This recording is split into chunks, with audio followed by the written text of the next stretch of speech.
Okay, I got it cut out. I want to show you one thing that's kind of cool. Is this is a new soldering iron, at least it's new to me. I've been using it the last couple of airplanes, but it uses regular butane in those little cans like that, and so you don't have to have a cord. I hate dragging that cord around with soldering iron, and this works really good. You just put a little heat off and exhaust out the side here, so just be careful next to the fabric that you don't have that exhaust right next to the fabric. It can actually start to melt the fabric. So that's a cool little thing. All right, so like I was talking about, that's what I did. I shrank this to 250. Okay, then I just took a razor blade, split it down the middle, came back over here, marked with my calipers and the pencil. Is that what you call it? Compass.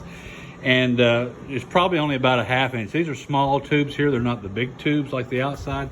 So you just want to wrap it around, get it around the tube to get it a good grip. You're not holding much fabric here. You're just kind of holding it in place, and you have the metal belly pan on top. So you'll mark it and then come back and cut it with your pinking shears all the way up to here and back.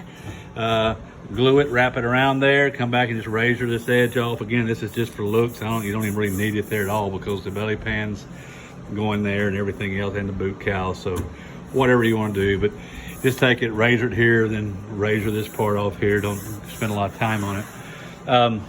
Down here you can see this is where, after we shrank it to 250, then you came back and took the soldering iron. You see the top where I cut it out around this nut right here, just so it pops down in place.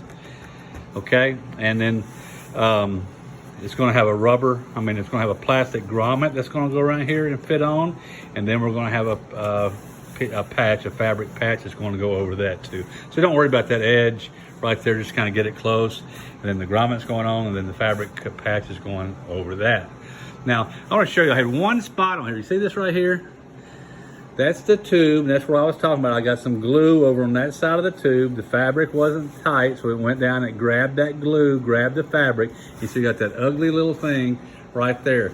So I can take some MEK and put it on there and melt it till I can pop that loose, or I can get the hot iron at 350 and go in there and melt that until it pops loose. For that, it's on the bottom of the airplane. You're not going to see it. And you'll see there's not another one anywhere on the plane. See how pretty, these edges are down through here, just for that reason. Because see, the fabric is going down at an angle to here. It's not going back across the top. So don't put a bunch of glue on top of this. Just put it on this side right here whenever you're first putting it on, and then you're going to glue the edge of the fabric and then wrap it around here to get you your 1-inch glue joint. Okay, here I've got this iron, and I've got it at 300. These irons won't quite go, I can't get them to go to 350. Okay, at max, right here is max.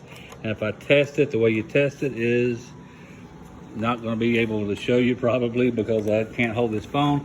But what I do is take a piece of fabric, and like I said, I can't hardly hold it, but I wrap it around like that, and I wrap it all the way around the other side so I can grip it like this and pull it tight across there. Okay, it's got to be tight across there, and it's got to really be touching the iron tight. And then, let's say I can't do it, then you take your heat gun like that, like everybody's getting temperature checked now for the big COVID fraud, and then you shoot it on the edge and see where it's at.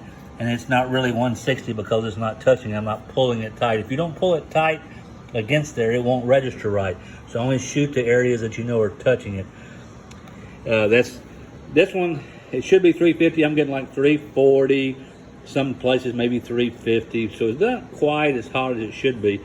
I gave a link in my forum post about a new iron that they came out with that's supposed to be better. It goes to, I think, 425 or something like that. But like I said before, at 250 degrees, it's going to shrink to a certain tension. At 350, it's the maximum shrink. It's going to shrink it to a certain tension. Okay, so it's going to end up as this constant tension everywhere. You can leave it sit just like this at 350 all day long and leave and go to dinner and come back and it's fine. It doesn't like sit there at 350 and keep cooking it and keep shrinking it. It goes to the tension it's going to take and it stops. Now, you have to be careful also not to go much over the 350, because actually when you go much higher, I'm thinking it's in the high 3s or 400 range, you'll start to relax the fabric. It'll go the other way. So More heat is not better. Okay, so 350 is your max on there. So then we're just going to take it, and I always double. It's not much of an area here, but if we go up here, I kind of, you can see how wide it is there. I'll like go over an area, kind of this, so you can see it steaming. That's good. We're cooking the moisture out of here. You'll only do that at 350. Don't worry about it. It's not burning the fabric. That's just the moisture coming out. So that's about the speed I go, something about like that.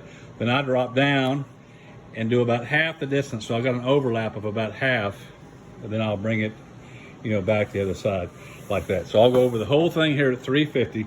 You want to stay away from your glue. Remember, at about 350, you'll start to melt polytack. So I'm just going along the edge here.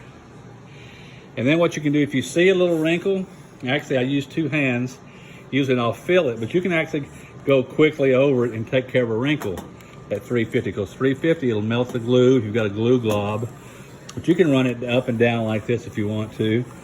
If you got a little area, see that? Can you see those areas? See a little area right here? Now watch. See, it's gone. You do the same thing. You just go along that edge. This is your pretty spot. Remember, this is your face. This is what you're gonna see. So you make it pretty. I could care less what it looks like underneath there or on the other side. This is what you're gonna see.